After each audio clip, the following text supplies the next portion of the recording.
Welcome all, dear student. In my last hour of teaching, we started with the theories of evolution, where we learned about two theories. One is proposed by Lamarck, Jean-Baptiste de Lamarck. The theory was the use and disuse theory. And second theory we learnt in last hour of teaching is the continuity of germ plasm, proposed by or given by August Weismann. In this particular class, we are going to learn about two more theories. The one is the Darwinism, means the theory of natural selection given by or proposed by Charles Darwin. The second theory we are going to learn in this class is the mutation theory given by Hugo de Verus.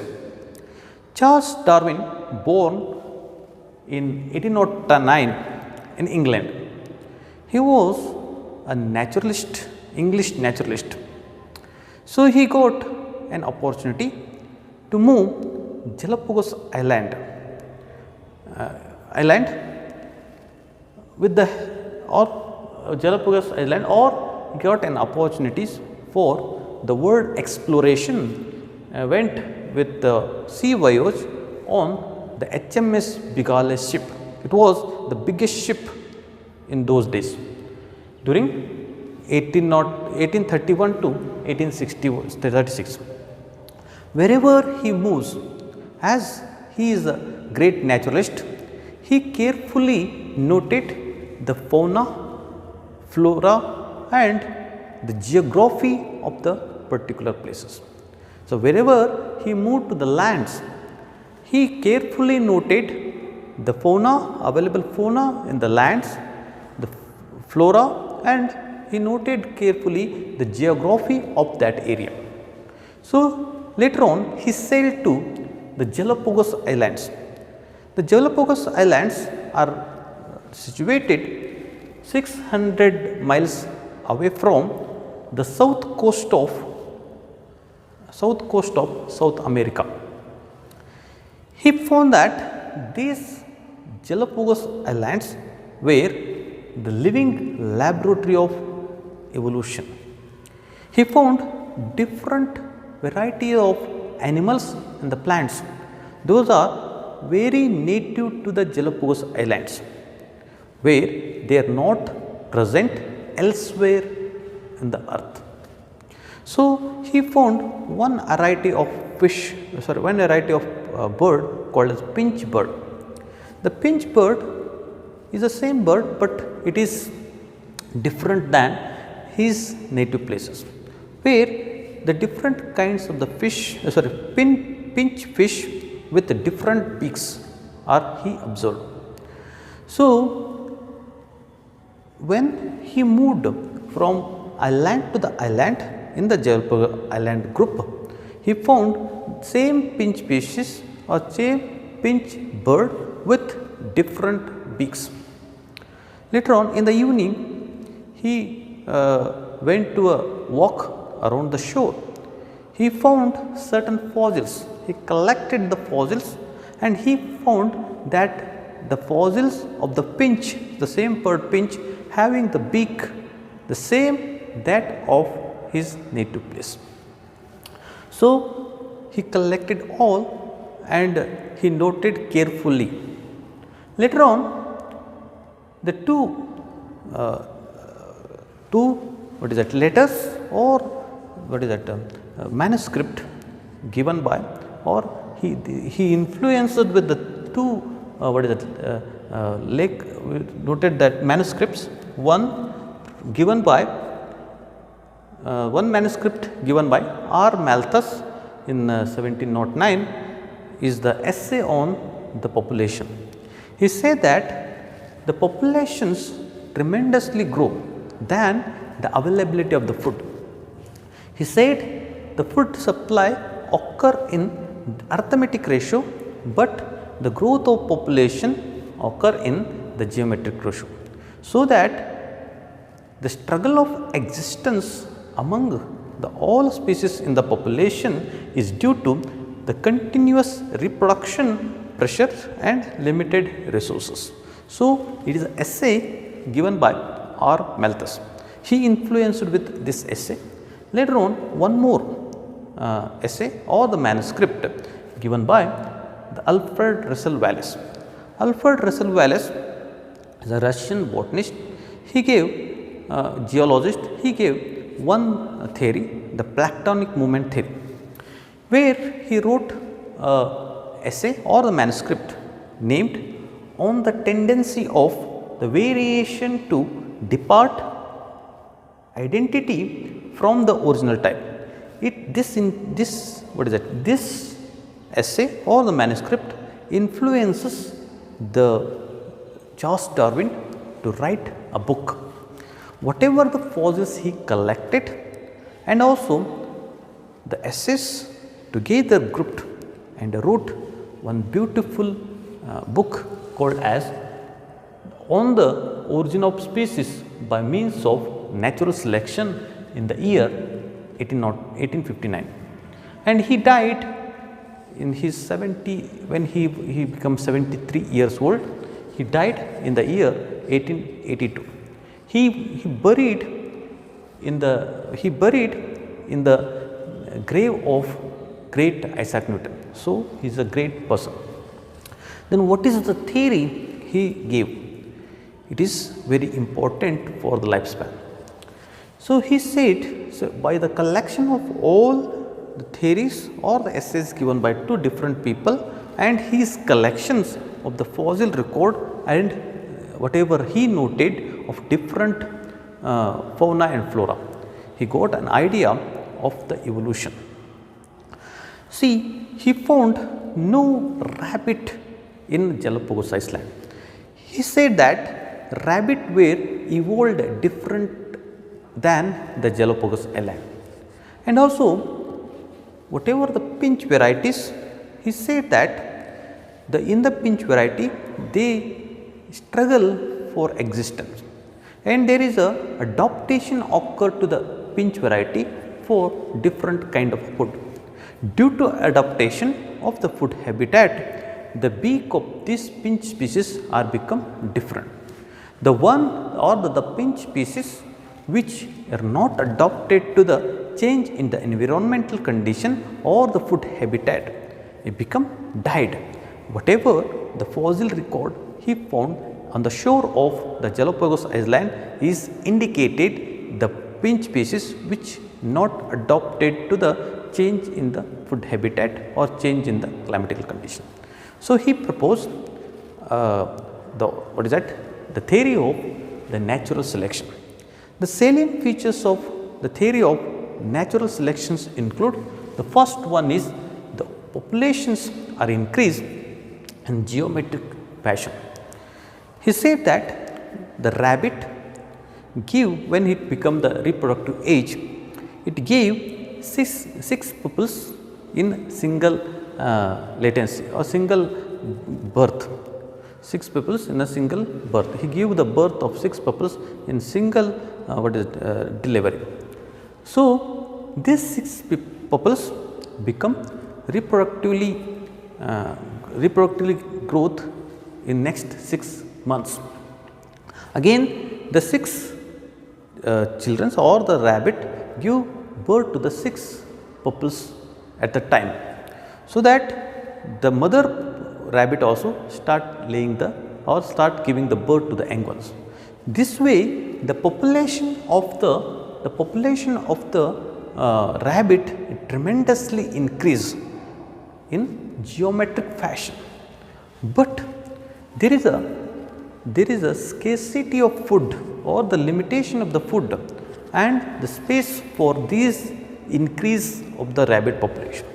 He said that because of the scarcity of because of the limitation of the food and the space, there is the competition is developed.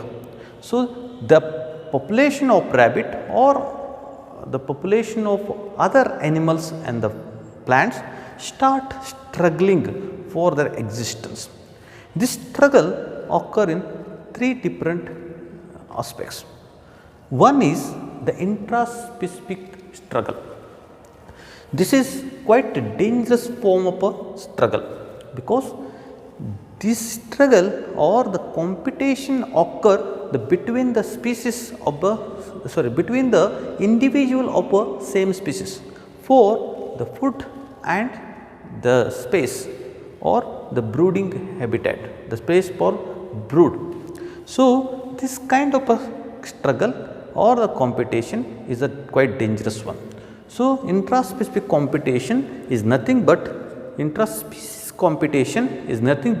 the competition of the individual of the same species for their food, shelter and other habitat. So, the species which compete, one species which is unable to compete with this struggle get extinct from the environment.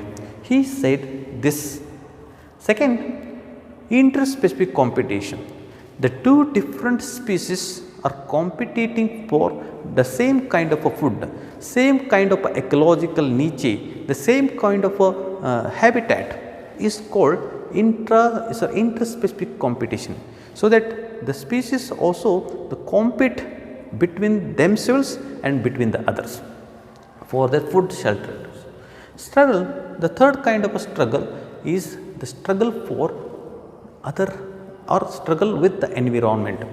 So, the struggle with the environment like cold and the hot, availability of the food, volcanic eruptions, earthquakes, volcanic eruptions and other things where or the diseases like that, they struggle for all natural or environmental conditions for their survival. They struggle every day. We also struggle every day with the environment, the change in the temperature, the change in the coldness, rain, availability of the space, warmness, volcanic eruptions, floods, earthquakes and all other things we struggle every day. So, if the one in this struggle is fit, that survive. Said that due to the struggle between the organisms or to adapt to the new environmental conditions, adapt to the new food habitat, adapt to the other conditions, the variations occur among the species, and these variation, the useful variations inherited. Said these useful variations are inherited, and the one who struggle and one who fit or one who adopt to the new environmental conditions is survive in the nature, that is flying. The finch is flying there in the sky is survived because it fit to the change in the or it adopt to the change in the food or habitat, it survived. And the one who is not fit or not modified or not adopt to the change in the new food habitat or change in the new environmental conditions, it got died. Whatever the fossil record he found on the shore of the Galapagos Island is the dead species of the finch. And this is he said or he coined the term as natural selection for this, whereas the Herbert Spencer coined the term survival for the fittest for this. And these variations, whatever he adopt or the animals adopt, is moved to their they move to their generations, and that generation or heredity occur, and that generations lead into the formation or development of the new species. The development of new species is called as the speciation. This is the Darwin theory. ನಾವು ಇವತ್ತಿನ ದಿವಸ ಡಾರ್ವಿನ್ನ ಸಿದ್ಧಾಂತವನ್ನು ಅಧ್ಯಯನ ಮಾಡ್ತಾ ಇದ್ದೀವಿ. Darwin ಏನು ಮಾಡ್ತಾನಂದರೆ ಒಂದು ಸಿದ್ಧಾಂತವನ್ನು ನಮಗೆ ಕೊಡ್ತಾನೆ. ಆ ಸಿದ್ಧಾಂತಕ್ಕೆ ನಾವೇನು ಕರಿತೀವಿ, ನೈಸರ್ಗಿಕ ಆಯ್ಕೆಯ ಸಿದ್ಧಾಂತ ಅಂತ ಕರಿತೀವಿ ನಾವು. The theory of natural selection ಅಂದರೆ ನೈಸರ್ಗಿಕ ಆಯ್ಕೆಯ ಸಿದ್ಧಾಂತವನ್ನು ಚಾರ್ಲ್ಸ್ ಡಾರ್ವಿನ್ ನಮಗೆ ಕೊಡ್ತಾನೆ. ಇವನು 1909ರಲ್ಲಿ ಜನನ ಆಗ್ತದೆ. ಅವನು ಒಬ್ಬ ಇಂಗ್ಲೆಂಡ್ನಲ್ಲಿ ಜನಿಸ್ತಾನ. ಅವನು ಒಬ್ಬ ನೈಸರ್ಗಿಕ ತಜ್ಞನಾಗಿರ್ತಾನೆ. ಅವನಿಗೆ ಒಂದು ಅವಕಾಶ ದೊರೀತದೆ. 1831ರಿಂದ 1836ವರೆಗೆ ಆ ಕಾಲದ ಅತ್ಯಂತ ದೊಡ್ಡದಾದಂಥ ಹಡಗು, ಅದರ ಹೆಸರು HMS ಬಿಗಾಲೆ ಅಂತ ಕರಿತೀವಿ. ಈ HMS ಬಿಗಾಲೆಯ ಮುಖಾಂತರ ಅವನಿಗೆ ಸಮುದ್ರ ಪರ್ಯಟನೆಯ ಒಂದು ಅವಕಾಶ ದೊರೀತದೆ. ಈ ಸಮುದ್ರ ಪರ್ಯಟನೆಯ ಮುಖಾಂತರ ಜಗತ್ತಿನ ಬೇರೆ ಬೇರೆ ಭಾಗಗಳಿಗೆ ಅವನು ಹೋಗಲಿಕ್ಕೆ ಅವಕಾಶ ಆಗ್ತದೆ. ಆದರೆ ಅವ ಏನು ಮಾಡ್ತಾನೆ ಅಂತಂದರೆ, ಯಾವ ಭಾಗಗಳಿಗೆ ಅವನು ಹೋಗ್ತಾನಲ್ಲ ಆ ಭಾಗದಲ್ಲಿರುವಂತಹ ಜೀವ ಪ್ರಭೇದಗಳ ಮತ್ತು ಭೂಭಾಗಗಳನ್ನು ಕೂಲಂಕುಷವಾಗಿ ನೋಡ್ತಾನೆ. ಅದರ ಬಗ್ಗೆ ಅದನ್ನೇನು ಮಾಡ್ತಾನೆ, ಅವುಗಳನ್ನು ಕಲೆಕ್ಷನ್ ಮಾಡ್ತಾನೆ, ಅಂದರೆ ಕೂಡಿ ಹಾಕೋತಾನೆ. ಅವನಿಗೆ ಸಿಗುವಂತಹ ಎಲ್ಲ ಪಳಿಯುಳಿಕೆಗಳನ್ನು ಅವನು ಶೇಖರಣೆ ಮಾಡಲಿಕ್ಕೆ ಶುರು ಮಾಡ್ತಾನೆ. ಹೀಗೆ ಶೇಖರಣೆ ಮಾಡ್ತಾ ಎಲ್ಲಿ ಬರ್ತಾನೆ ಅಂತಂದರೆ, ಜಲಪುಗಸ್ ನಡುಗಡ್ಡೆ ಅಥವಾ ಜಲಪುಗಸ್ ದ್ವೀಪ ಸಮೂಹಕ್ಕೆ ಬರ್ತಾನೆ. ಈ ದ್ವೀಪ ಸಮೂಹ ಎಲ್ಲವ ಅಂತಂದರೆ 600 ಮೀಲಿಗಳು ಸೌತ್ ಅಮೇರಿಕಾ, ಅಂದರೆ ದಕ್ಷಿಣ ಅಮೇರಿಕಾದ ದಕ್ಷಿಣ ಸರೋವರ ದಂಡೆಯ ಅಥವಾ ದಕ್ಷಿಣ ಸಾಗರ ದಂಡೆಯ 600 ಮಿಲಿಗಳ ಅಂತರದಲ್ಲಿ ಈ ದ್ವೀಪಗಳ ಸಮೂಹ ಇದೆ. ಈ ದ್ವೀಪಗಳ ಸಮೂಹಕ್ಕೆ ಯಾವಾಗ ಬರ್ತಾನಲ್ಲ ಅವ ಏನಾಗ್ತಾನೆ, ಆಶ್ಚರ್ಯಚಕಿತ ಆಗ್ತಾನೆ. ಯಾಕಂತಂದರೆ ಅವನು ಈ ಏನು ದ್ವೀಪಗಳ ಸಮೂಹ ಅದಲ್ಲ, ಇದು ಒಂದು ಜೀವ ವಿಕಸನದ ಜೀವಂತ ಪ್ರಯೋಗಾಲಯ ಇತ್ತು. ಯಾಕಂತಂದರೆ ಅಲ್ಲಿ ಬಹಳಷ್ಟು ವಿವಿಧ ಪ್ರಕಾರದ ಜೀವ ಪ್ರಭೇದಗಳು, ಸಸ್ಯಗಳು ಮತ್ತು ಪ್ರಾಣಿಗಳನ್ನು ನೋಡ್ತಾನೆ. ಈ ಸಸ್ಯ ಮತ್ತು ಪ್ರಾಣಿಗಳು ಜಗತ್ತಿನ ಯಾವುದೇ ಭಾಗದಲ್ಲಿ ಇರೋದಿಲ್ಲ. ಮತ್ತು ಅಲ್ಲಿ ಇನ್ನೊಂದು ಏನು ತಿಳ್ಕೊತಾನಂದರೆ, ಈ ಭಾಗದೊಳಗೆ ಒಂದು ಮೊಲ ಇರಂಗಿಲ್ಲ. ಈ ಮೊಲಗಳ ಸಂತತಿಯ ವಿಕಸನ ಭೂಮಿಯ ಬೇರೆ ಭಾಗಗಳಲ್ಲಿ ಆಗಿದೆ, ಆದರೆ ಈ ಜಲಪುಗಸ್ ಐಲ್ಯಾಂಡಲ್ಲಿ ಆಗಿಲ್ಲ ಅನ್ನೋದನ್ನು ಅವನು ಹೇಳ್ತಾನೆ. ಹಾಗೆ ಬೇರೆ ಬೇರೆ ಪ್ರಕಾರದ ಪಕ್ಷಿಗಳನ್ನು ಅವನು ನೋಡ್ತಾನೆ. ಈ ಪಕ್ಷಿಗಳಲ್ಲಿ ಒಂದು ಪ್ರಭೇದದ ಪಕ್ಷಿ, ಅದಕ್ಕೆ ಪಿಂಚ್ ಹಕ್ಕಿ ಅಂತ ಕರಿತೀವಿ ನಾವು. ಸಣ್ಣ ಜಾತಿಯ ಒಂದು ಹಕ್ಕಿ. ಈ ಸಣ್ಣ ಜಾತಿಯ ಹಕ್ಕಿ ನೋಡ್ರಿ, ಇದು ದ್ವೀಪ ಸಮೂಹ ಇರ್ತದೆ. ಯಾವಾಗ ಈ ಡಾರ್ವಿನ್ನ ದ್ವೀಪ ಸಮೂಹದೊಳಗಿರುವಂಥ ಒಂದು ದ್ವೀಪದ ಜಲಪುಗಸ್ ಐಲ್ಯಾಂಡ್ ಅಂದರೆ ಒಂದು ದ್ವೀಪದಿಂದ ಇನ್ನೊಂದು ದ್ವೀಪಕ್ಕೆ ಹೋದಾಗ ಈ ಪಿಂಚ್ ಅಕ್ಕಿಯ ವ್ಯತ್ಯಾಸವನ್ನು ನೋಡ್ತಾನೆ. ಸೈಜ್ ಆಗಿರ್ಬೋದು, ಅದರ ಕೊಂಕಿನಲ್ಲಿ ಬಹಳಷ್ಟು ವ್ಯತ್ಯಾಸವನ್ನು ನೋಡ್ತಾನೆ. ಹಕ್ಕಿ ಒಂದೇ ಜಾತಿ, ಒಂದೇ ಪ್ರಜಾತಿಯ ಹಕ್ಕಿ, ಆದರೆ ಅದರ ಕೊಂಕು ಮಾತ್ರ ಬೇರೆ ಬೇರೆ. ಈ ಕೊಂಕು ಇಂಗ್ಲೆಂಡ್ನಲ್ಲಿರುವಂಥ ಪಿಂಚ್ ಹಕ್ಕಿಯ ಕೊಂಕಿನಿಗಿಂತ ವಿಭಿನ್ನವಾಗಿದೆ. ಹಾಗೆ ಸಾಯಂಕಾಲ ಅವನು ಸಮುದ್ರ ದಂಡೆಗೆ ಏನು ಮಾಡ್ತಾನೆ, ನಡೆದಾಡ್ಕೊತ ಹೋಗ್ತಿರ್ತಾನೆ, ವಾಕಿಂಗ್ ಹೋಗಿರ್ತಾನೆ. ಆವಾಗ ಆ ಸಮುದ್ರ ದಂಡೆಯ ತಟದಲ್ಲಿ ಏನಿರ್ತಾವೆ ಅಂದರೆ ಒಂದು ಪಿಂಚ್ ಹಕ್ಕಿಯ ಪಳುಳಿಕೆಯನ್ನು ನೋಡ್ತಾನೆ. Fossil record of the pinch ಅಂತ ಕರಿತೀವಿ. ಅದರ ಏನು ಕೊಂಕಿತ್ತಲ್ಲ, ಆ ಕೊಂಕು ತನ್ನ ಇಂಗ್ಲೆಂಡ್ನಲ್ಲಿರುವಂಥ ಪಿಂಚ್ ಹಕ್ಕಿನ ಕೊಂಕಿನ ಸಾಮ್ಯತೆಯನ್ನು ಹೊಂದಿತ್ತು. ಅವನು ಹೇಳ್ತಾನೆ, ಮತ್ತು ಪಿಂಚ್ ಹಕ್ಕಿಯ ಹಾರಾಡುತ್ತಿರುವ ಪಿಂಚ್ ಹಕ್ಕಿಯ ಕೊಂಕು ಬೇರೆ ಬೇರೆಯಾಗಿದೆ, ಆದರೆ ಸತ್ತಂಥ ಪಿಂಚ್ ಹಕ್ಕಿಯ ಕೊಂಕು ನನ್ನ ಇಂಗ್ಲೆಂಡ್ನಲ್ಲಿರುವ ಪಿಂಚ್ ಹಕ್ಕಿಯ ಕೊಂಕಿಗೆ ಸಾಮ್ಯತೆಯನ್ನು ತೋರಿಸ್ಲಿಕ್ಕೆ ಅದನ್ನು ಫಾಸಿಲ್ ರೆಕಾರ್ಡ್ ಅಂದರೆ ಪಳಿಯುಳಿಕೆಗಳನ್ನು ತೆಗೆದುಕೊಂಡು ಬರ್ತಾನೆ. ಪಳಿಯುಳಿಕೆಗಳನ್ನು ತೆಗೆದುಕೊಂಡು ಬಂದು ಅವನೇನು ಮಾಡ್ತಾನೆ, ಗುಡ್ಡೆ ಹಾಕಿ ಬರಲಿಕ್ಕೆ ಚಾಲು ಮಾಡ್ತಾನೆ. ಆ ಕಾಲದೊಳಗೆ 2 ಲೇಖನಗಳು ಅವನನ್ನು ಏನು ಮಾಡ್ತಾರೆ, ಅವನಿಗೆ ಇನ್ಫ್ಲೂಯೆನ್ಸ್ ಮಾಡ್ತಾವಂಥದ್ದು, ಪ್ರಭಾವವನ್ನು ಬೀರ್ತಾವಂಥದ್ದು. ಯಾವುದಪ್ಪ ಅಂದರೆ, ಒಂದು ಆರ್ ಮ್ಯಾಲ್ಥಸ್ ಬರೆದಂತಹ ಎಸ್ಸೆ ಆನ್ ಪಾಪ್ಯುಲೇಷನ್, ಜನಸಂಖ್ಯಾ ಸ್ಫೋಟದ ಲೇಖನ ಅಂತ ಕರಿತೀವಿ. ಆ ಜನಸಂಖ್ಯಾ ಸ್ಫೋಟದ ಲೇಖನದೊಳಗೆ ಏನು ಹೇಳ್ತಾನೆ ಅಂತಂದರೆ, ಆರ್ ಮ್ಯಾಲ್ಥಸ್ ಏನು ಹೇಳ್ತಾನೆ, ನಿಸರ್ಗದೊಳಗೆ ಪಾಪ್ಯುಲೇಷನ್ ಅಂದರೆ ಸಂಖ್ಯೆ, ಈ ಪ್ರಾಣಿ ಪಕ್ಷಿ ಅಥವಾ ಪಾಪ್ಯುಲೇಷನ್ ಅಂದರೆ ಗಣತಿ ಅಂತ ಕರಿತೀವಿ ನಾವು. ಈ ಗಣತಿ ಜನದಿತ್ತಂದರೆ ಜನಗಣತಿ ಅಂತ ಕರಿತೀವಿ, ಹುಲಿ ಇತ್ತಂದರೆ ಹುಲಿ ಗಣತಿ ಅಂತ ಕರಿತೀವಿ, ಸಿಂಹ ಇತ್ತಂದ್ರೆ ಸಿಂಹ ಗಣತಿ ಅಂತ ಕರಿತೀವಿ. ಪಾಪ್ಯುಲೇಷನ್ ಅಂದರೆ ಗಣತಿ ಅಂತ ಕರಿತಾರೆ ಕನ್ನಡದವು. ಸೊ ಈ ಗಣತಿ ಏನದಲ್ಲ, ಸಂಖ್ಯೆ ಏನದಲ್ಲ, ಅದು ವಿಪರೀತವಾಗಿ ಬೆಳೀತದೆ. ಅದೇ ಹೆಂಗೆ ಬೆಳೀತದೆ ಅಂತಂದರೆ, ಜನಗಣತಿ ಜಾಮ್ಯತೀಯ ಅನುಪಾತದಲ್ಲಿ ಬೆಳೀತದೆ ಅಂತ. ಜಾಮ್ಯತೀಯ ಆಧಾರ ಜಾಮ್ಯತೀಯ ಅನುಪಾತದಲ್ಲಿ ಜನಸಂಖ್ಯೆ ಬೆಳೀತಾ ಹೋಗಿಬಿಡ್ತದೆ. ಆದರೆ ಅಗತ್ಯ ಪ್ರಮಾಣದ ಆಹಾರ ಆಗಲಿ ಜಾಗ ಏನಾಗ್ತದೆ ಅಂದರೆ ಕಡಿಮೆ ಪ್ರಮಾಣದಲ್ಲಿ ಇರ್ತದೆ ಅಂತ ಹೇಳ್ತಾನೆ. ಅಂದರೆ ಫುಡ್ ಸಪ್ಲೈ, ಆಹಾರಿನ ಸರಬರಾಜು ಅಂಕಗಣಿತದ ಅನುಪಾತದಲ್ಲಿ ಬೆಳೆದರೆ ಗ್ರೋತ್ ಆಫ್ ಪಾಪ್ಯುಲೇಷನ್ ಅಂತ ಕರಿತೀವಿ. ಜನಸಂಖ್ಯೆ ಹೆಚ್ಚಳ ಜಾಮಿತಿಯ ಅನುಪಾತದಲ್ಲಿ ಬೆಳೀತದ ಅಂಥೇಳಿ ಅವನು ಹೇಳ್ತಾನೆ. ಅವಾಗ ಅವನಿಗೊಂದು ಐಡಿಯಾ ಬರ್ತದೆ. ಏನಂತಂದರೆ ಸ್ಟ್ರಗಲ್ ಫಾರ್ ಎಕ್ಸಿಸ್ಟೆನ್ಸ್ ಅಂತ ಕರಿತೀವಿ ನಾವು. ಸ್ಟ್ರಗಲ್ ಫಾರ್ ಎಕ್ಸಿಸ್ಟೆನ್ಸ್ ಅಂದರೆ ಬದುಕುವಿಕೆಗಾಗಿ ಮಾಡುವಂಥ ಹೋರಾಟ. ಈ ಪ್ರಾಣಿ ಮತ್ತು ಪಕ್ಷಿಗಳು ತಮ್ಮ ಉಳಿವಿಕೆಗಾಗಿ, ತಮ್ಮ ಬದುಕಿಗಾಗಿ ಮಾಡುವಂಥ ಹೋರಾಟ ಯಾಕೆ ಬರ್ತದ ಅಂತಂದರೆ, ಯಾಕಂತಂದರೆ ಅಲ್ಲಿ ಆ ಪ್ರಾಣಿಗಳ ಏನು ರೀಪ್ರೊಡಕ್ಷನ್ ಅಂತ ಕರಿತೀವಿ ನಾವು, ಸಂತಾನೋತ್ಪತ್ತಿಯ ಒಂದು ಒತ್ತಡ. ಎರಡನೇದು ಏನು ಲಿಮಿಟೆಡ್ ರಿಸೋರ್ಸಸ್ ಅಂತ ಕರಿತೀವಿ ನಾವು. ಈ ಆಹಾರ ಆಗಲಿ ಜಾಗದಾಗಿರುವಂಥ ಕಡಿಮೆ ಪ್ರಮಾಣದ ಲಿಮಿಟೆಡ್ ರಿಸೋರ್ಸ್ದಿಂದ ಅವುಗಳಲ್ಲಿ ಒಂದು ಪ್ರಕಾರದ ಏನದು ಇರುವಿಕೆ ಅಥವಾ ಬದುಕುವಿಕೆಗಾಗಿ ಹೋರಾಟ ಆಗ್ತದಂಥೇಳಿ ಯಾರು ಪಡ್ತಾರೆ, ಆರ್ ಮ್ಯಾಲ್ಥಸ್ ಅನ್ನುವಂಥ ಒಬ್ಬ ವಿಜ್ಞಾನಿ ಅನ್ನುವಂಥ ಒಂದು ಲೇಖನ ಬರೀತಾನೆ.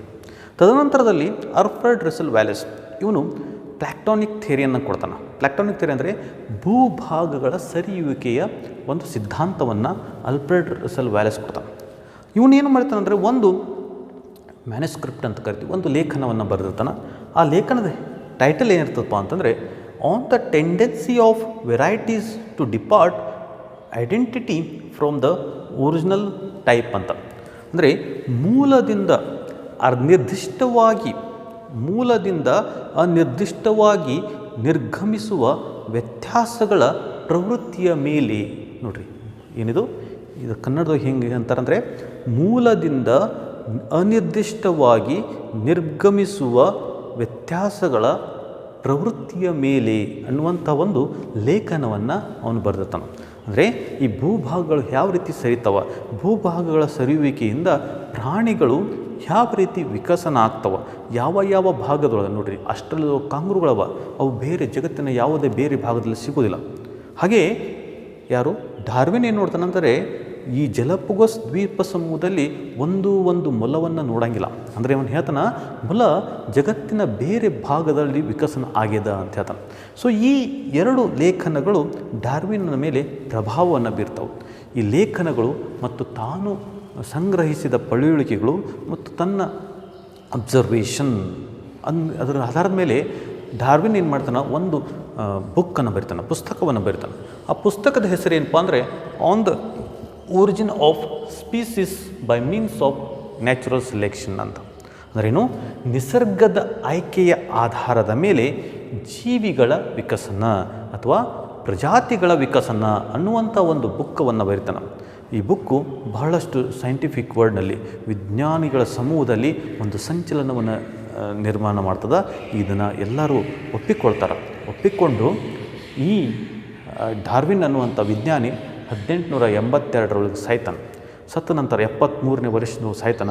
ಇವನ ಎಲ್ಲಿ ಹುಗಿತಾರಪ್ಪ ಅಂತಂದರೆ ಗ್ರೇಟ್ ನ್ಯೂಟನ್ನ ಸಮಾಧಿಯ ಬಳಿ ಇವನ ಸಮಾಧಿಯನ್ನು ಮಾಡ್ತಾರೆ. ಅಷ್ಟು ಇವನಿಗೆ ಮರ್ಯಾದೆಯನ್ನು ಕೊಡ್ತಾನೆ. ಇಂತಹ ಒಂದು ಥಿಯರಿಯನ್ನು ಅವನು ಪ್ರಕಟವನ್ನು ಮಾಡ್ತಾನೆ. ಇಂತಹ ಒಂದು ಸಿದ್ಧಾಂತವನ್ನು ಅವನು ಪ್ರಕಟವನ್ನು ಮಾಡ್ತಾನೆ. ಹಾಗಾದರೆ ಡಾರ್ವಿನ್ ಯಾವ ಸಿದ್ಧಾಂತವನ್ನು ಹೇಳ್ತಾನೆ, ಡಾರ್ವಿನ್ನ ಸಿದ್ಧಾಂತದ ಅಂಶಗಳೇನು ಅನ್ನೋದನ್ನು ನಾವು ಇವತ್ತು ತಿಳ್ಕೊಳ್ಳೋಣ. ಒಂದೇದು ಹೇಳ್ತಾನೆ ಜಿಯೋಮೆಟ್ರಿಕ್. ನೋಡಿರಿ, ಆರ್ ಮ್ಯಾಲ್ಥಸ್ ಹೇಳಿದಂತಹ geometric increase R over reproduction ಅಂತ ನಾವು ಕರಿತೀವಿ. ಜಿಯೋಮೆಟ್ರಿಕ್ ಇನ್ಕ್ರೀಸ್ ಅಂದರೆ ಜಾಮಿತಿಯ ಅನುಪಾತದಲ್ಲಿ ಜನಸಂಖ್ಯೆಯ ಸ್ಫೋಟ ಆಗ್ತದೆ ಅಂತ ಹೇಳ್ತಾನೆ. ಅದಕ್ಕೊಂದು ಎಕ್ಸಾಂಪಲ್ ಕೊಡ್ತಾನೆ. ಒಂದು ಮೊಲ ಏನು ಮಾಡ್ತದೆ ಅಂದರೆ ಒಂದು ಸರ್ತಿಗೆ 6 ಮರಿಗಳಿಗೆ ಜನ್ಮ ಕೊಡ್ತದೆ. ಒಂದು ಮೊಲ ಒಂದು ಸರ್ತಿ 6 ಮರಿಗಳಿಗೆ ಜನ್ಮವನ್ನು ಕೊಡ್ತದೆ. ಈ ಮರಿಗಳು ಸಂತಾನೋತ್ಪತ್ತಿಯ ವಯಸ್ಸಿಗೆ ಬರಬೇಕಾದ್ರೆ 6 ತಿಂಗಳ ಸಮಯ. 6 ತಿಂಗಳ ಸಮಯದ ನಂತರ ಈ 6 ಮರಿಗಳು 6 ಮರಿಗಳಿಗೆ ಜನ್ಮವನ್ನು ಕೊಡ್ತವೆ. ಅದರ ಜೊತೆಗೆ ತಾಯಿ ಇದ್ದಿದ್ದು ಸಹಿತ 6 ಮರಿಗಳಿಗೆ ಜನ್ಮ ಕೊಡ್ತವೆ. ನೋಡಿರಿ, ಮೊಲಗಳ ಸಂಖ್ಯೆ ವಿಪರೀತವಾಗಿ ಬೆಳೀತು. ಆದರೆ ಈ ವಿಪರೀತವಾದ ಬೆಳೆದಂಥ ಮೊಲಗಳ ಸಂತತಿಗೆ ಆಹಾರದ ಸರಬರಾಜು ಮತ್ತು ಜಾಗ ಕಡಿಮೆ. ಅದಕ್ಕೆ ನೋಡಿರಿ, ಮರಿಗಳು ಯಾವ ತಾಯಿಯ ಎದೆ ಹಾಲನ್ನು ಕುಡಿತಾ ಇದ್ದಾವಲ್ಲ, ಅವು ಮಾತ್ರ ಸರ್ವೈವ್ ಆದವು. ಅಂದರೆ ಅವು ಮಾತ್ರ ಬದುಕುಳಿದು. ಯಾವಕ್ಕೆ ಹಾಲು ಸಿಗಲಿಲ್ಲಲ್ಲ ಅವು ಸತ್ತೋದು ಅಂತ ಹೇಳ್ತಾರೆ. ನೋಡಿರಿ, limited resources of the food and the space ಅಂತ ಕರಿತೀವಿ. ಯಾವ ಪ್ರಾಣಿಗಳಿಗೆ ನೋಡಿರಿ ಸಂಖ್ಯೆಗಳ ಹೆಚ್ಚಳದಿಂದ ಏನಾಗ್ತದೆ, ಆಹಾರಿನ ಸರಬರಾಜುದಲ್ಲಿ ಮತ್ತು ಜಾಗದೊಳಗೆ ಸ್ಪೇಸ್ದಲ್ಲಿ ಏನಾಗ್ತದೆ ವ್ಯತ್ಯಯಗಳಾಗ್ತವೆ. ಅದಕ್ಕೆ ನ್ಯಾಚುರಲ್ ಸೆಲೆಕ್ಷನ್ ಅಂದರೆ ನೈಸರ್ಗಿಕ ಆಯ್ಕೆ ಅಂತ ಹೇಳ್ತಾನೆ ಅವ ಹೇಳ್ತಾನ. ಈ ರೀತಿ ಕಡಿಮೆ ಪ್ರಮಾಣದ ಆಹಾರ ಇದ್ದಾಗ ಮತ್ತು ಕಡಿಮೆ ಪ್ರಮಾಣದ ಜಾಗ ಇದ್ದಾಗ ಏನಾಗ್ತದೆ, ಆಟೋಮೆಟಿಕಲಿ ಏನಾಗ್ತದೆ ಅಂತಂದರೆ ಸ್ಟ್ರಗಲ್ ಫಾರ್ ಎಕ್ಸಿಸ್ಟೆನ್ಸ್ ಆಗ್ತದೆ ಅಂತ ಹೇಳ್ತಾನೆ. ಸ್ಟ್ರಗಲ್ ಫಾರ್ ಎಕ್ಸಿಸ್ಟೆನ್ಸ್ ಅಂದರೆ ಬದುಕಿಗಾಗಿ ಈ ಮರಿಗಳು, ಈ ಮೊಲದಲ್ಲಿರುವಂಥ ಈ ಮರಿಗಳು ಏನು ಮಾಡ್ತಾವೆ ಅಂದರೆ ಹೋರಾಟವನ್ನು ಮಾಡಬೇಕಾಗ್ತದೆ ಅಂತ ಹೇಳ್ತಾನೆ. ಈ ಹೋರಾಟ ಎಲ್ಲ ಪ್ರಾಣಿ ಸಂಕುಲದಲ್ಲಿಯೂ ಅದ, ಎಲ್ಲ ಸಸ್ಯಗಳಲ್ಲಿಯೂ ಅದ ಅಂಥೇಳಿ ನಾವು ಹೇಳ್ತಾನೆ. ಏನು ಹೇಳ್ತಾನೆ, ಬದುಕಿಗಾಗಿ ಹೋರಾಟ. ಈ ನಾವು ಏನು ಬದುಕಿಗಾಗಿ ಏನು ಹೋರಾಟ ಮಾಡ್ತೀವಲ್ಲ, ಇದು 3 ಪ್ರಕಾರದಲ್ಲಿ ಇರ್ತದೆ ಅಂತ ಹೇಳ್ತಾರೆ. ಏನು 3 ಪ್ರಕಾರದಲ್ಲಿ ಇರ್ತದೆ? ಒಂದದು ಇಂಟ್ರಾ ಸ್ಪೆಸಿಫಿಕ್ ಸ್ಟ್ರಗಲ್ ಅಂತ ಕರಿತೀವಿ, ಅಥವಾ ಕಾಂಪಿಟೇಷನ್ ಅಂತ ಕರಿತೀವಿ. ಈ ಹೋರಾಟ ಸ್ಟ್ರಗಲ್ ಏನಿರ್ತದಲ್ಲ, ಸ್ಟ್ರಗಲ್ ಅಂದ್ರೇನು? ಹೋರಾಟ, ಹೊಯ್ದಾಟ, ತಿಕ್ಕಾಟ ಅಂತ ಕರಿತೀವಿ ನಾವು. ಈ ಸ್ಟ್ರಗಲ್ ಇಂಟ್ರಾ ಸ್ಪೆಸಿಫಿಕ್ ಸ್ಟ್ರಗಲ್ ಅಂತ ಕರಿತೀವಿ. ಅಂದರೆ ಒಂದೇ ಪ್ರಜಾತಿಗೆ ಸೇರಿದಂತಹ 2 ಜೀವಿಗಳು ಮಾಡುವಂತಹ ಹೋರಾಟವನ್ನು ನಾವೇನು ಕರಿತೀವಿ, ಇಂಟ್ರಾ ಸ್ಪೆಸಿಫಿಕ್ ಹೋರಾಟ, ಸ್ಟ್ರಗಲ್ ಅಂತ ಕರಿತೀವಿ. ಅದು ಕಾಂಪಿಟೇಷನ್ ಆಗ್ತದೆ, ಸ್ಪರ್ಧೆ ಏರ್ಪಡ್ತದೆ. ನೋಡಿರಿ, ನಾನು ಒಂದು ಸಿಂಪಲ್ ಎಕ್ಸಾಂಪಲ್ ಕೊಡ್ತೀನಿ ನಿಮಗೆ. ಒಂದೇ ತಾಯಿಗೆ ಹುಟ್ಟಿದಂತಹ ಮಕ್ಕಳು ಅಥವಾ ಅಣ್ಣ ತಮ್ಮಂದಿರು ಅಂತ ಕರಿತೀವಿ ನಾವು. ಅಣ್ಣ ತಮ್ಮಂದಿರು ಆಹಾರಕ್ಕಾಗಿ, ಭೂಮಿಗಾಗಿ ಏನಾದರೂ ಜಗಳ ಮಾಡ್ತಾ ಇದ್ರಂದರೆ ಅದು ಇಂಟ್ರಾ ಸ್ಪೆಸಿಫಿಕ್ ಕಾಂಪಿಟೇಷನ್ ಆಗ್ತದೆ, ಅಥವಾ ಇಂಟ್ರಾ ಸ್ಪೆಸಿಫಿಕ್ ಸ್ಟ್ರಗಲ್ ಆಗ್ತದೆ. ನೋಡಿರಿ, ಇದು ಅತ್ಯಂತ ಭಯಾನಕವಾದ ಹೋರಾಟ. ನಾವು ಇತಿಹಾಸವನ್ನು ನೋಡಿದ್ದೀವಿ, ಈ ಹೋರಾಟದಲ್ಲಿ ವಂಶಗಳೇ ಅಳಿದು ಹೋಗ್ಯಾವ. ನಾವು ಇತಿಹಾಸವನ್ನು ನೋಡಿದ್ದೀವಿ, ಈ ಹೋರಾಟದಿಂದಲೇ ನಾವು 200 ವರ್ಷಗಳವರೆಗೆ ಇಂಗ್ಲೆಂಡಿನ ಅಥವಾ ಇಂಗ್ಲೀಷರ ಗುಲಾಮರಾದ್ವಿ. ಇದು ಅತ್ಯಂತ ಭಯಾನಕ ಹೋರಾಟ. ಅಣ್ಣ ತಮ್ಮಂದಿರು ಅಂತ ಕರಿತೀವಿ. ಅಂದರೆ ಒಂದೇ ಪ್ರಜಾತಿಗೆ ಸೇರಿದಂತಹ 2 ಜೀವಿಗಳ ನಡುವೆ ಇರುವಂಥ ಹೋರಾಟ. ಯಾಕೆ ಹೋರಾಟ? ಆಹಾರಕ್ಕಾಗಿ, ಇರುವೆ ಜೀವಿ. ನೋಡ್ರಿ, ಅದಕ್ಕೆ ಹೊಲಾಮಣಿ ಸಮಸ್ಯೆ ಅಂತ ಕರಿತೀವಿ ನೀವು. ಈ ಹೋರಾಟ ಏನದ ಅತ್ಯಂತ ಭಯಾನಕವಾಗಿದ್ದಂಥ ಹೋರಾಟ ಅಂತ ಕರಿತೀವಿ ನಾವು. ಈ ಹೋರಾಟದಿಂದಲೇ ವಂಶಗಳೇ, ಜೀವಿ ಪ್ರಭೇದವೇ ನಾಶವಾಗಿ ಹೋಗ್ತದೆ. ಆತಾ ಎರಡನೇದು ಅಂದರೆ ಹುಲಿ 2 ಹುಲಿಗಳು ಜಿಂಕೆಗಾಗಿ ಹೋರಾಟ ಮಾಡುವುದನ್ನು ನೋಡಿರಿ. 2 ಹುಲಿಗಳು ಜಿಂಕೆಗಾಗಿ ಹೋರಾಟ ಮಾಡುವುದನ್ನು ನಾವು ಇಂಟ್ರಾ ಸ್ಪೆಸಿಫಿಕ್ ಕಾಂಪಿಟೇಷನ್ ಸ್ಟ್ರಗಲ್ ಅಂತ ಕರಿತೀವಿ.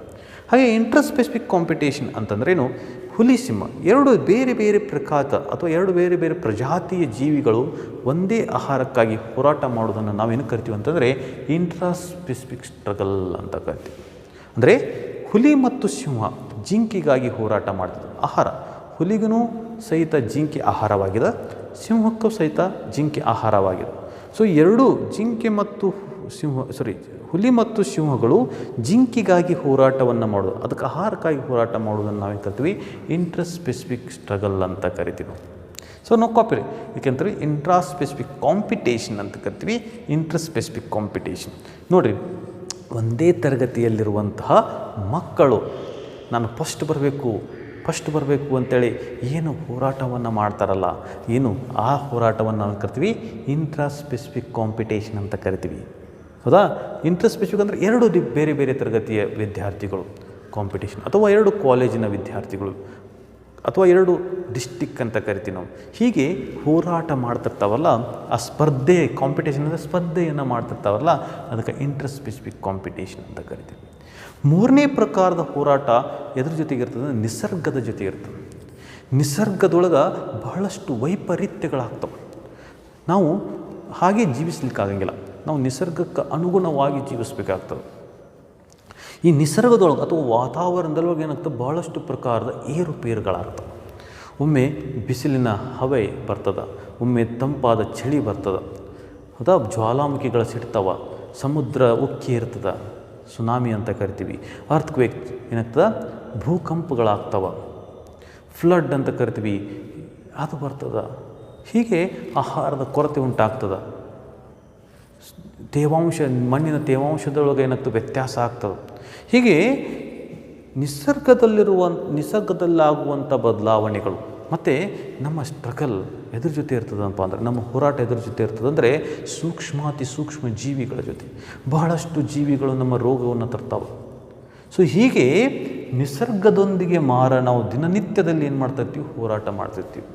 ಸೊ ಇವೆಲ್ಲ ಹೋರಾಟಗಳಿಂದ ಏನಾಗ್ತಂದರೆ ನಮ್ಮಲ್ಲಿ ಏನಾಗ್ತದೆ, ಸ್ಪರ್ಧೆಗಳಿಂದ ಯಾವ ಈ ಹೋರಾಟಗಳ ಮುಖೇನ ಈ ಹೋರಾಟಗಳಿಂದ ಏನಾಗ್ತಂದರೆ ಜೀವಿಗಳು ಹೊಸ ಹೊಸ ಪದ್ಧತಿಗಳಿಗೆ ಏನಾಗ್ತವೆ, ಬದಲಾವಣೆ ರೂಪಾಂತರ ಆಗಲಿಕ್ಕೆ ಶುರು ಮಾಡ್ತವೆ. ಏನಾಗ್ತದೆ ಅಂತ ಭಿನ್ನತೆ ಬರಲಿಕ್ಕೆ ಚಲೋ ಆಗ್ತದೆ, ಅಂದರೆ ಪ್ರಭೇದದಲ್ಲಿ ಭಿನ್ನತೆ ಆಗಲಿಕ್ಕೆ ಶುರು ಮಾಡ್ತದೆ. ಯಾಕೆ ಭಿನ್ನತೆ ಆಗ್ತದೆ ಅಂತಂದರೆ ಈ ಹೋರಾಟಗಳಿಂದ ಏನಾಗ್ತದೆ, ಯಾವ ಜೀವಿಗಳು ನಿಸರ್ಗದ ಪರಿವರ್ತನೆಗೆ ಸಿಗುವಂಥ ಆಹಾರ ಪದ್ಧತಿ ಜಾಗದೊಳಗೆ ಬೇರುಪೇರುಗಳಾದಾಗ ಅವುಗಳಿಗೆ ಈ ಪ್ರಾಣಿಗಳು ಹೊಂದಿಕೊಳ್ಳಲಿಕ್ಕೆ ಪ್ರಯತ್ನ ಮಾಡ್ತವೆ. ಈ ಹೊಂದಿಕೊಳ್ಳಲಿಕ್ಕೆ ಏನು ಪ್ರಯತ್ನ ಮಾಡ್ತಾವಲ್ಲ, ಈ ಹೊಂದಿಕೊಳ್ಳಿಗೆ ಪ್ರಯತ್ನದಿಂದ ಏನಾಗ್ತದೆ, ಅವು ಏನಾಗ್ತವೆ, ಬದಲಾವಣೆ, ಅವುಗಳಲ್ಲಿ ಒಂದು ಬದಲಾವಣೆ ಆಗಲಿಕ್ಕೆ ಚಲೋ ಆಗ್ತದೆ. ಈ ಬದಲಾವಣೆಯನ್ನು ನಾವೇನು ಕರಿತೀವಿ, ವೇರಿಯೇಷನ್ ಅಂತ ಕರಿತೀವಿ. ಈ ವೇರಿಯೇಷನ್ ಆಗ್ತದೆ ಆನುವಂಶಿಕವಾಗಿ ಏನಾಗ್ತದೆ, ಬದಲಾವಣೆ ಹೋಗ್ತದೆ ಅಂತ ಹೇಳ್ತಾರೆ. ಅದಕ್ಕೆ ಸರ್ವೈವಲ್ ಆಫ್ ದ ಪಿಟ್ಟೆಸ್ಟ್ ಅಂತ ಕರಿತೀವಿ. ಯಾವುದು ಶಕ್ತಿಯನ್ನು ಹೊಂದಿದ, ಯಾವುದು ಈ ನಿಸರ್ಗದ ಏರುಪೇರಿಗೆ ಹೊಂದಿಕೊಂಡದ, ಅದು ಉಳಿತದ ಅಂತ ಹೇಳ್ತಾರೆ.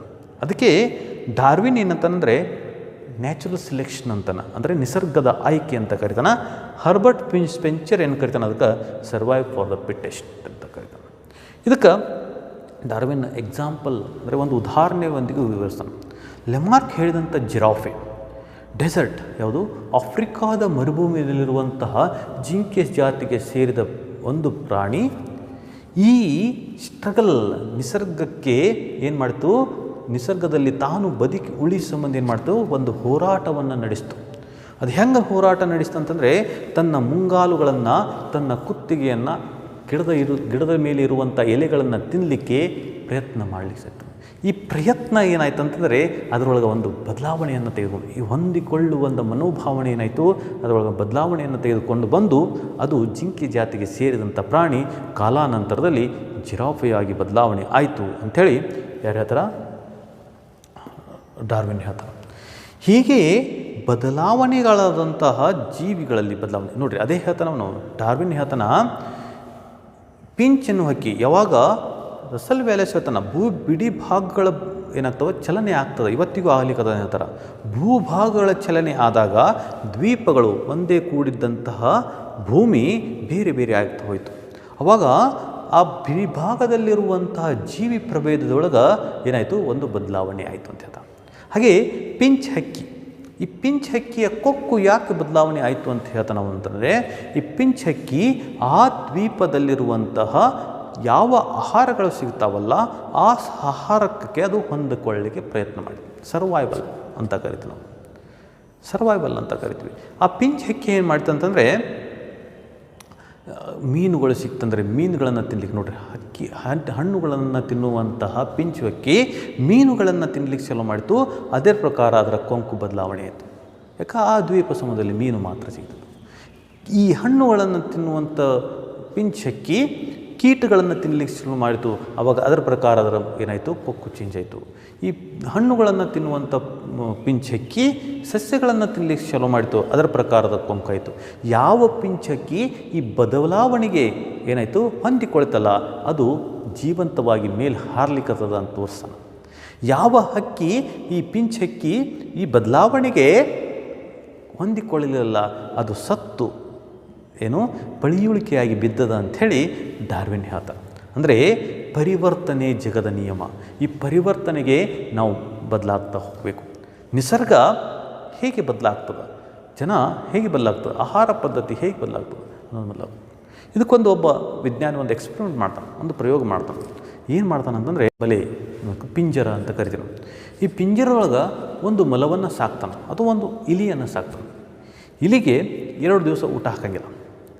2 ದಿವಸ ಊಟ ಹಾಕಂಗಿಲ್ಲ. 3ನೇ ಅಥವಾ ನೋಡ್ರಿ, ಮೊಲ ಸಸ್ಯಾಹಾರಿ, ನೆನಪಿಟ್ಟವ್ರಿ, ಮೊಲ ಸಸ್ಯಾಹಾರಿ. ಈ ಮೊಲಕ್ಕೆ 2 ದಿವಸ ಪಿಂಜರದೊಳಗೆ ಇಡ್ತಾನೆ, 2 ದಿವಸ ಏನಾಗಿಲ್ಲ ಆಹಾರವನ್ನು ಹಾಕಂಗಿಲ್ಲ. 3ನೇ ದಿವಸ ಏನು ಮಾಡ್ತಾನೆ ಅಂದರೆ ಮೊಲಕ್ಕೆ ಒಂದು ಮಾಂಸದ ತುಂಡನ್ನು ಹಾಕ್ತಾನೆ. 3ನೇ ದಿವಸ ಮಾಂಸದ ತುಂಡನ್ನು ನೋಡಿದಂಥ ಮೊಲ, ಮೊದಲೇ ಹಸಿದಿರ್ತದೆ, ಮಾಂಸದ ತುಂಡನ್ನು ನೋಡಿದಂಥ ಮೊಲ ಮೊದಲೇ ದಿವಸ ತಿನ್ನಂಗಿಲ್ಲ, ಮೂಸು ನೋಡ್ತದೆ, ಹೋಗ್ಬಿಡ್ತದೆ. 4ನೇ ದಿವಸ ಅದೇ ಮಾಂಸದ ತುಂಡನ್ನು ಅದೇ ಸಮಯದಲ್ಲಿ ಇಡ್ತಾನೆ. ಈ ಸಮಯದೊಳಗೆ ಏನು ಮಾಡ್ತದೆ, ಸಾಯುತ್ತಿರುವ ಆ ಮೊಲ, ಉಪವಾಸದಿಂದ ಬಳಲುತ್ತಿರುವ ಆ ಮೊಲ ಆ ಮಾಂಸದ ತುಂಡನ್ನು ನೆಕ್ತದೆ. 5ನೇ ದಿವಸ ತಿಂತದ. ಅಂದರೆ ಅವನೇನು ತೋರಿಸ್ಕೊಡ್ತಾನ, ಸಸ್ಯಾಹಾರಿಯಾಗಿರುವಂಥ ಮೊಲ ಯಾವ ರೀತಿ ಮಾಂಸಾಹಾರಿ ಆಯಿತು. ಯಾಕೆ ಅದು ಮಾಂಸಾಹಾರಿ ಆಯಿತು? ಯಾಕಂದರೆ ಅದು ಮಾಂಸವನ್ನು ತಿನ್ನಲಿಲ್ಲ ಅಂತಂದರೆ ಅದು ಬದುಕಿ ಉಳಿಯಂಗಿಲ್ಲ ಅನ್ನೋದು ಅದು ಗೊತ್ತಾಯಿತು. ಅದಕ್ಕೆ ನಾವು ಚಿಕ್ಕ ಮಕ್ಕಳಿದ್ದಾಗ ಒಂದು ಕತೆ ಹೇಳ್ತಿದ್ರು. ಮಂಗ ಮತ್ತು ಮಂಗನ ಮರಿ ಒಂದು ಬಾವ್ಯಾಗ ಬಿದ್ದಿರ್ತಾವ. ತಾಯಿ ಮಂಗ ತನ್ನ ಮಗನನ್ನು ಉಳಿಸ್ಬೇಕಂತೇಳಿ ಧೋ ಮಳೆ ಬಾವಿ ತುಂಬಿದಾಗ ಕುತ್ತಿಗೆ ಬಂದಂಥ ನೀರನ್ನು ತಡ್ಕೊಳ್ತಾಳ. ತದನಂತರಲ್ಲಿ ಮೂಗಿನ ತಡ್ಕೊಳ್ತಾಳ. ತದನಂತರಲ್ಲಿ ತನ್ನ ಮಗುವನ್ನು ನೆಲಕ್ಕೆ ಹೋಗೋದು ಅದ್ರ ಮೇಲೆ ನಿಲ್ತಿರ್ತಾಳೆ ಅನ್ನೋ ಕಥೆಯನ್ನು ನಾವು ಕಲಿತೀವಿ. ಹಾಗೆಯೇ ಯಾವ ಪ್ರಾಣಿ ಪಕ್ಷಿಗಳು ಈ ಪರಿವರ್ತನೆಗೆ, ಈ ಜಗತ್ತಲ್ಲಿರುವಂಥ ಪರಿವರ್ತನೆಗೆ ಹೊಂದಿಕೊಳ್ತಾವಲ್ಲ, ಅವು ಬದುಕುಳಿತಾವ. ಯಾವುದು ಈ ಹೊಂದಿಕೊಳ್ಳುವ ಪ್ರಕ್ರಿಯೆಯಲ್ಲಿ ಪಾಲ್ಗೊಳ್ಳಂಗಿಲ್ಲ, ಅವು ನಾಶ ಆಗ್ತಾವ ಅನ್ನೋದನ್ನು ಯಾರು ಹೇಳ್ತಾರ? ಡಾರ್ವಿನ್ ಹೇಳ್ತಾನೆ. ಅತ್ಯಂತ ಅದ್ಭುತವಾದಂಥ ಒಂದು ಸಿದ್ಧಾಂತವನ್ನು ಅವನು ಕೊಡ್ತಾನೆ. ಸೊ ನೋಡಿರಿ, ಈ ರೀತಿ ಏನಾದ್ರು ಬದಲಾವಣೆ ಆಗ್ತವೆ, ಮಾರ್ಪಾಡುಗೊಳ್ತಾವಲ್ಲ ಆ ಪ್ರಾಣಿಗಳಲ್ಲಿ, ಹೊಸ ಪ್ರಭೇದದ ಜೀವಿಗಳು ಉತ್ಪತ್ತಿ ಆಗ್ತವೆ. ಈ ಜೀವ ಪ್ರಭೇದದ ಹೆಂಗೆ ವಿಕಸನ ಆಯಿತು ಅನ್ನೋದನ್ನು ಯಾರು? ಚಾರ್ಲ್ಸ್ ಡಾರ್ವಿನ್ ಕೊಡ್ತಾನೆ. ನೋಡಿರಿ, ಎಂಥ ಅದ್ಭುತವಾದಂತಹ ಸಿದ್ಧಾಂತವನ್ನು ಡಾರ್ವಿನ್ ಹೇಳ್ತಾನೆ. ಆದ ಕಾರಣದಿಂದಲೇ ಈ ಡಾರ್ವಿನನ್ನು ಯಾವಾಗ ಸಾಯ್ತಾನ, ಅವನ ಗೋರಿಯನ್ನು ಅತ್ಯಂತ ಗ್ರೇಟ್ ಅಂತ ಕರಿತೀವಿ. ವಿಜ್ಞಾನಿಯಾದಂತಹ ನ್ಯೂಟನ್ನ ಸಮಾಧಿಯ ಬಳಿ ಅವನನ್ನು ಸಮಾಧಿಯನ್ನು ಮಾಡ್ತಾರೆ. ನೋಡಿರಿ, ಅಂಥ ಸಿದ್ಧಾಂತ ನಮಗೆ ಕೊಟ್ಟಾನ ಅವನು. ಯಾವುದು ಈ ಪರಿವರ್ತನೆಗೆ, ಜಗದ ಪರಿವರ್ತನೆಗೆ ಒಗ್ಗಿಕೊಳ್ಳಿಕ್ಕೆ ಪ್ರಯತ್ನ ಮಾಡ್ತದೆ ಅದು ಉಳಿತದ. ಯಾವುದು ಈ ಪರಿವರ್ತನೆಗೆ ಹೊಂದಿಕೊಳ್ಳಂಗಿಲ್ಲ ಅದು ನಾಶ ಆಗ್ತದೆ ಅನ್ನುವಂಥ ಒಂದು ಸಿದ್ಧಾಂತವನ್ನು ಡಾರ್ವಿನ್ ಕೊಡ್ತಾನೆ. ಆ ಸಿದ್ಧಾಂತಕ್ಕೆ ನಾವು ಏನು ಕರಿತೀವಿ? ನಿಸರ್ಗದ ಅಥವಾ ನೈಸರ್ಗಿಕ ಆಯ್ಕೆಯ ಸಿದ್ಧಾಂತ ಅಂತ ಕರಿತೀವಿ. ಎರಡನೇ theory, the second theory we are going to learn today is the mutation theory. The mutation theory is given by the Dutch botanist called Hugo de Vries in the year 1908. While he working on the evening primrose, he found the mutation, the variations or the mutations that occur in the plant, the evening primrose. The botanical name of evening primrose is Enothera lamarckina. He found that these variations are very sudden, unlike what Darwin said. Darwin said the evolution occur very slowly and it takes a longer period of time. But the changes that occur in the evening primrose were sudden. So he said that the evolution occurs. He said that mutations are the roots of evolution and evolution that occur very suddenly. And he said he coined one term called saltation. Saltation means single step large mutation is called saltation. Due to saltation, the speciation occur. He said due to saltation, the speciation occur. So it is his theory. Mutation theory ಅಂತ ಕರಿತೀವಿ. ರೂಪಾಂತರ ಸಿದ್ಧಾಂತ ಅಂತ ಕರಿತೀವಿ. Mutation ಕನ್ನಡದವ್ರು ನಾವು ಏನು ಕರಿತೀವಿ? ರೂಪಾಂತರ ಅಂತ ಕರಿತೀವಿ. ಅದರ ಸಿದ್ಧಾಂತವನ್ನು ಯಾರು ಕೊಡ್ತಾರೆ ಅಂದರೆ ಹ್ಯೂಗೋ ಡಿ ವೆರಿಸ್ ಅನ್ನುವಂತಹ ಒಬ್ಬ ಡಚ್ಚಿಸ್ ಬಾಟನಿಸ್ಟ್ ಅಂತ ಕರಿತೀವಿ, ಸಸ್ಯಶಾಸ್ತ್ರಜ್ಞ ಅಂತ ಕರಿತೀವಿ. ಈ ಸಸ್ಯಶಾಸ್ತ್ರಜ್ಞ ಏನು ಮಾಡ್ತಾನೆ ಅಂತಂದರೆ ರೂಪಾಂತರ ಸಿದ್ಧಾಂತವನ್ನು ನಮಗೆ ಕೊಡ್ತಾನೆ. ಅದನ್ನು 1908ರಲ್ಲಿ ಕೊಡ್ತಾನೆ. ಅವನು ಈ ಸಿದ್ಧಾಂತವನ್ನು ಕೊಡಬೇಕಾದ್ರೆ ಅವನು ಈವ್ನಿಂಗ್ ಪ್ರೈಮೋಸ್ ಅಂತ ಕರಿತೀವಿ. ಈವ್ನಿಂಗ್ ಪ್ರೈಮೋಸ್ ಅಂದರೆ ಸಂಜೆ ಗುಲಾಬಿ. ಅದಕ್ಕೆ ಬಾಟ್ನಿಕಲ್ ನೇಮ್ ಏನಪ್ಪ ಅಂದರೆ ಇನೋಥೆರಾ ಲೆಮಾರ್ಕಿನಾ ಅಂತ ಕರಿತೀವಿ. ಈ ಸಂಜೆ ಗುಲಾಬಿ, ಈವ್ನಿಂಗ್ ಪ್ರೈಮೋಸ್ ಅಂದರೆ ಏನು ಕರಿತೀವಿ ನಾವು? ಈ ಸಂಜೆ ಗುಲಾಬಿಯ ಮೇಲೆ ತನ್ನ ಕೆಲಸವನ್ನು ಮಾಡ್ತಿರ್ತಾನೆ. ಆ ಕೆಲಸವನ್ನು ಮಾಡಬೇಕಾದ್ರೆ ಅವನಿಗೆ ಈ ಸಂಜೆ ಗುಲಾಬಿಯ ತಳಿಗಳಲ್ಲಿ ಬಹಳಷ್ಟು ಬದಲಾವಣೆಗಳನ್ನು ಆಗುವುದನ್ನು ಅವನು ಗಮನಿಸ್ತಾನೆ.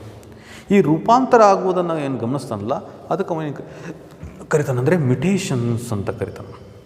ಸೊ ಅದಕ್ಕೆ ಅವನು ಹೇಳ್ತಾನೆ ವಿಕಸನ, ಜೀವಿ ಪ್ರಭೇದದಲ್ಲಿರುವಂಥ ವಿಕಸನ ಅತ್ಯಂತ ವೇಗದಲ್ಲಿ ಆಗ್ತದೆ ಅನ್ನೋದನ್ನು ಅವನು ಹೇಳ್ತಾನೆ. ಈ ರೂಪಾಂತರ ಏನಾಗ್ತದೆ ಭಾಳಷ್ಟು ವೇಗದಲ್ಲಿ ಆಗ್ತದೆ ಅಂತ ಹೇಳ್ತಾನೆ.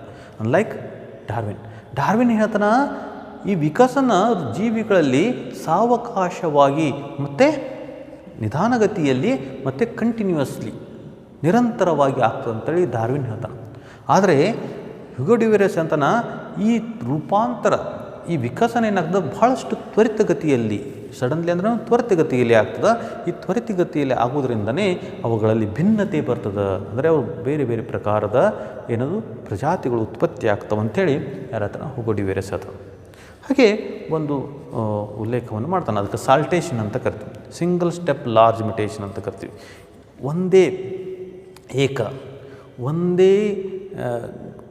ಒಂದೇ ಸರಣಿ ಬಹಳಷ್ಟು ದೊಡ್ಡ ಪ್ರಮಾಣದ ರೂಪಾಂತರ ಆದಾಗ ಬದಲಾವಣೆಗಳಾಗ್ತವೆ ಅನ್ನೋದನ್ನು ಯಾರ ಹತ್ರ ಹ್ಯೂಗೋ ಡ್ಯುವೆರಸ್ ಹೇಳ್ತಾನೆ.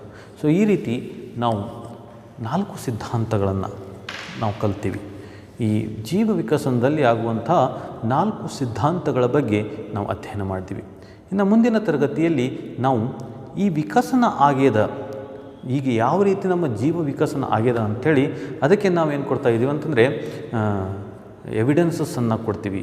ಎವಿಡೆನ್ಸಸ್ ಅಂದರೆ ಏನು, ಅದಕ್ಕೆ ನಾವು ಎವಿಡೆನ್ಸಸ್ಸನ್ನು ನಾವು ಕೊಡ್ತೀವಿ. ಆ ಯಾವುದು ಎವಿಡೆನ್ಸಸ್ಗಳು ಅನ್ನೋದನ್ನು ನಾವೇನು ಮಾಡೋಣ, ಮುಂದಿನ ತರಗತಿಗಳಲ್ಲಿ ನಾವು ಅಧ್ಯಯನ ಮಾಡೋಣ. ಅಲ್ಲಿವರೆಗೆ ಧನ್ಯವಾದ.